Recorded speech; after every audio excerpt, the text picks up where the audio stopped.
One of boxing's most exciting stars is back March 1st in Brooklyn, New York. Gervonta "Tank" Davis, 30-0, 28 knockouts, nothing but fireworks, is going to go up against an opponent that he's had history with, Lamont Roach, the fighter out of DC. Lamont 25-1-1. He's looking in there to shock the boxing world and pull off an upset that nobody sees coming. Gervonta Davis, people looking forward to the things he might do in 2025, because granted, that might be his last year in the sport, but first he has to get past Lamont Roach, a fighter who he's talked about is extremely good. He says people are overlooking him. I'm not overlooking him. He's talked about how Lamont has much better skills than, say, a Frank Martin, who he just fought, that Lamont has a little bit of sneaky power too. He can't sleep on that, as Tank Davis is back in the ring. We haven't seen him in about, what has been, 8 months or so, since the summer of last year. It's always a treat to see some of the best fighters in the sport back in the ring, and I know a lot of people might say, hey, this isn't the fight we want. Well, guess what? My prediction is, if we get through this fight, I think we're going to start seeing those fights that people want to see.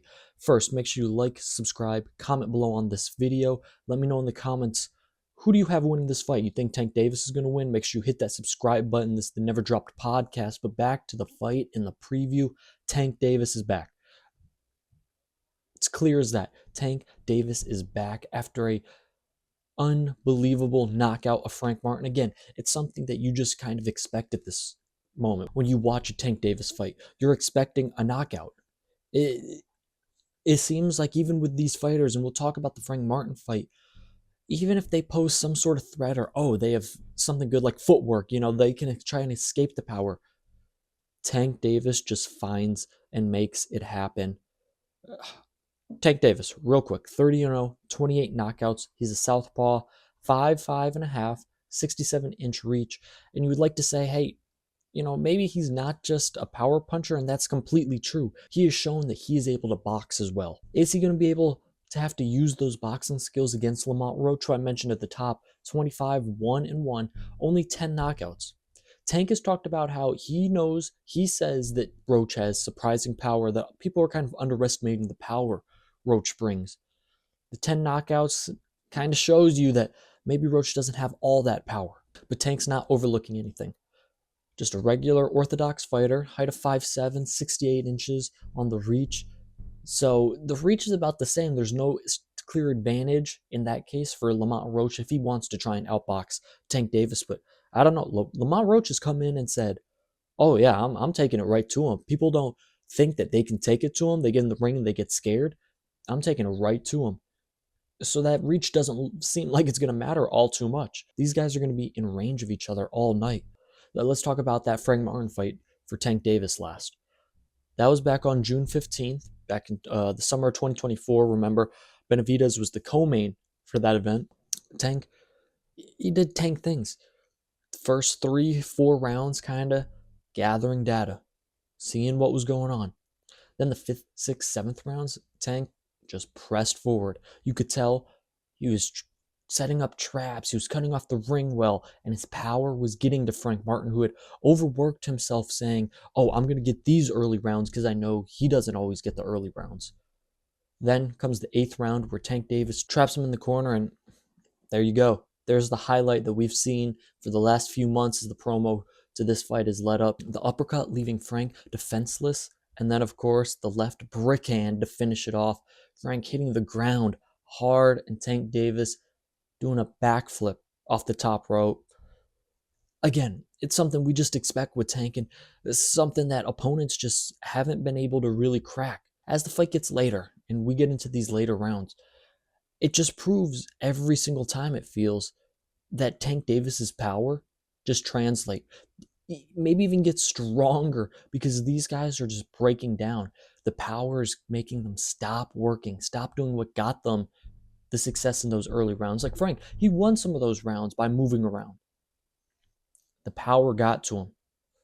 We'll have to see if Lamont Roach can stay away from that power. As Lamont, he's been out the ring a similar amount. He fought 2 weeks later on June 28th against Feargal McCoy. That was a TKO win for Lamont Roach, where he flexed his power.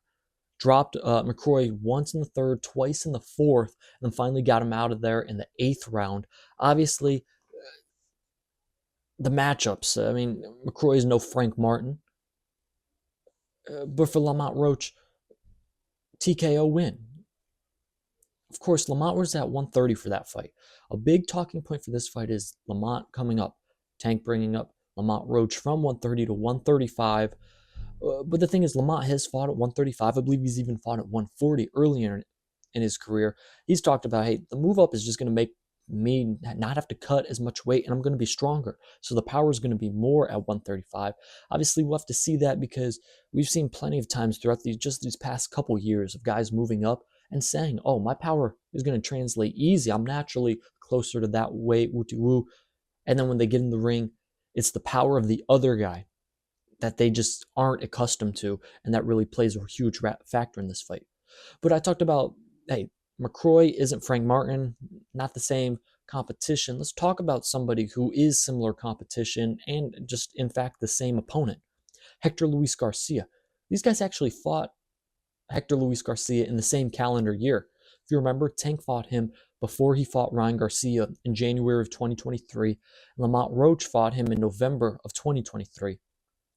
Looking at how it compares in both of the fights, if you remember in that fight, Tank made Hector Luis Garcia go blind. I believe it was in the 8th round, going back to his corner. He looked at his trainers, he's like, I can't see out of my eyes. They had to call it on the stool before, I believe it was the 9th round started. They're like, he can't see. Tank, again, the power is blistering. For Lamont Roach, he fought Hector Luis Garcia, as I mentioned, November. He got a split decision victory. He did knock Garcia down in the 12th round. You take that knockdown away, that could have been a totally different fight on the scorecards. So when it comes to similar opponents, Tank Davis obviously has the better win and method of winning. I mean, you get the guy out of there compared to going to 12 rounds and only getting a split decision. We can play this triangle game of he fought this guy and this guy fought this guy and who has the better win. But the matter of the fact is, these guys are going to get in the ring together. And they've actually shared the ring in the past. They fought growing up in the amateurs. A lot of the buildup has been Tank, Baltimore, Lamont Roach, DC. Okay, these guys fought in the amateurs. I believe twice officially, Tank got the better of Lamont Roach both times. As Lamont in the press conference for the fight said, hey, you look back, I got cheated out of one fight. I should have won that fight. The judges, ridiculous. But Tank gets the win in those fights. That's going to be, to a degree, a leading factor in the story. These guys were 15 when they fought each other, so I don't think they can take anything away from their previous fights against each other. I mean, 15, Tank's 30. I believe Lamont Roach is just a few years younger. Right? These guys are two completely different fighters. So the amateurs means nothing in this case, but they are familiar with each other. The fighting styles, how technical, everything that is their fighting style now, not the same, but they're just familiar with each other. They've been around each other, probably trained together at points. They, to a degree, understand each other, but the styles don't line up from when they were 15 fighting each other. This fight originally was supposed to happen back in December. It was pushed back. If you remember, Tank even put something out saying the fight was canceled. No, the fight wasn't canceled. Tank said in an interview he just wasn't happy that he wasn't training it. He wasn't in training mode for the fight. So the fight happened now, March 1st. And the biggest factor for this and a lot of the questions going into this fight is Tank saying, hey, I'm retiring at the end of the year. At the next year, I'm out of it. After our second fight, you're out of it? Yeah, Care to elaborate on that? out of the sport. But the boxing fans are saying, hey, Tank, we respect that, but you still got to get some names. There's some guys that you need to face before you can really head out of boxing. And that's obviously fans being selfish. But for Tank, how real is this? My biggest fear was when people start talking about retirement, they, to a degree, mentally start checking out. I was happy to see Tank hasn't been checked out this process, I don't think. He's been training with Barry Hunter out in the Headbangers gym. If you didn't watch my interview with Scooter Davis, go watch that, because Scooter's been training with Tank Davis, and he talked about just being in the gym with him, and he's going hard. So to hear that, hey, Tank hasn't checked out, he's still doing the things to prepare himself for this fight, I thought was huge, because that was the biggest thing that scared me. Because when you check out, especially in boxing, it can lead to bad things. For Lamont Roach, I mentioned it, he's coming up from 130. How is 135 going to fit him? Obviously, he won't have to cut weight as much, but with the power. I don't think he has the greatest amount of power. Is the power he had at 130 going to go somewhat away because he's at 135 now? Or is he going to gain more power? I don't know. I think Lamont has enough power to, the beginning of the fight, kind of keep Tank at bay. But I don't think he has power to last through an entire 12 rounds and kind of necessarily scare Tank away from continuing to press forward on top of him. That for me is the thing when I'm looking at this fight the most. Can Lamont keep Tank off of him? That's really the question going into any Tank fight for his opponent. Can his opponent, Tank's opponent, just keep Tank off of him? Because Tank has the power. I mean, there's no ifs, ands, or buts about Tank having the power. It's just, will his opponent have enough power to make Tank respect him and say, okay, maybe I'll box a little more than I plan to. And granted, Tank does a good job of boxing, but like in Isaac Pitbull Cruz, where Tank broke his hand, he goes, okay, instead of getting into a firefight, I'll pick my spots and then box around the rest. For me, for my prediction of this fight, it's hard to pick against Gervonta Tank Davis in any fight. Even if he were fighting Shakur Stevenson on March 1st, it's hard for me to pick against Tank because of his boxing IQ, his boxing abilities, but the power. The power, you're speaking to the choir when talking to boxing fans about Tank's power, because everybody knows about it. Non-boxing fans know about Tank's power. And again, I think that's going to be the factor here. I'm not breaking any news or saying anything you haven't heard before. I just don't think Lamont Roach can keep up with the power of Tank. I think it's going to go similar to a degree as the Frank Martin fight. But I will say this for Lamont Roach. I do not think he's going to get scared or necessarily nervous when the lights come on like Frank Martin. I thought the lights were too bright for Frank Martin. I mean, if you remember that fight, Frank Martin was in the dressing room like when Benavidez was fighting, like laying on the couch like he was trying to take a nap. I think Lamont Roach is going to be ready for this moment. I don't think the moment's going to scare him, make him nervous. I think he's going to come to fight. Something that I do think the lights were a little too bright for Frank Martin. And I think Lamont Roach might have some early success in the early rounds, like other Tank opponents have had.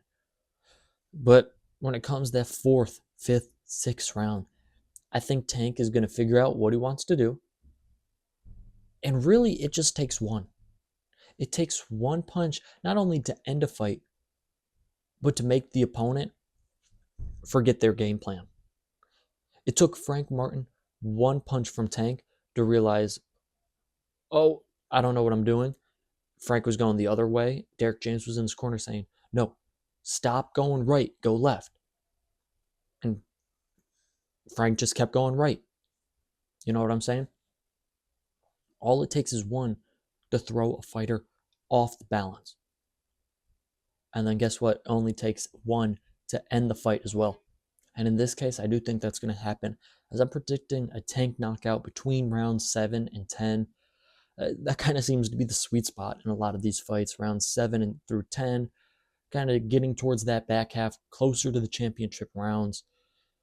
Originally, I thought Roach might have the ability to maybe take Tank a little farther in the fight than some of his past opponents. But as we grow closer to this fight, and I see Tank is obviously training seriously, and I saw some videos of Lamont at his media workout, I just don't think Lamont Roach can handle Tank's power for that long.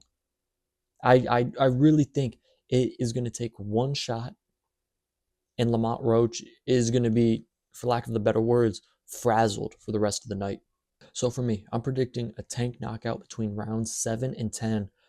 As after this fight, I want to see Tank fight Keyshawn. or Shakur Stevenson. My hot take, if Tank is truly thinking about retirement, I think he knocks off Keyshawn and Shakur this year. I think he decides, okay, you want to see me actually fight somebody? I'll run through Shakur's camp. His boy, Keyshawn Davis, let's get him first. And that'd be a really good fight, as Keyshawn has built himself up very quickly to that level. And then he goes after Shakur late 2025. That's my hot take. Do I know if that's going to happen? No. Is there a possibility Tank doesn't fight either of those guys? Absolutely. But my hot take is I think he calls out Keyshawn Davis after this fight. And then after the Keyshawn fight, he goes to Shakur. We're going to see. Let me know in the comments who you have in this fight. Do you think Lamont Roach is going to be able to do things in this fight that other Tank opponents haven't been able to do? See, I do think Lamont Roach is a good fighter. I just don't think this is a good matchup for him, as I really believe Tank's power is going to play an early factor in this fight. Let me know in the comments below. Let me see if there's anybody in here thinking there might be an upset. Let's talk about why you think Lamont Roach is going to win. But make sure you like this video. Subscribe to the Never Drop Podcast, because I'm going to be in Brooklyn for this fight, giving you all types of content. Make sure you hit the subscribe button. Gervonta Tank Davis versus Lamont Roach. March 1st, Barclays Center in Brooklyn, New York. Going to be a night of fireworks. That's all I got for you. Peace. I'm out.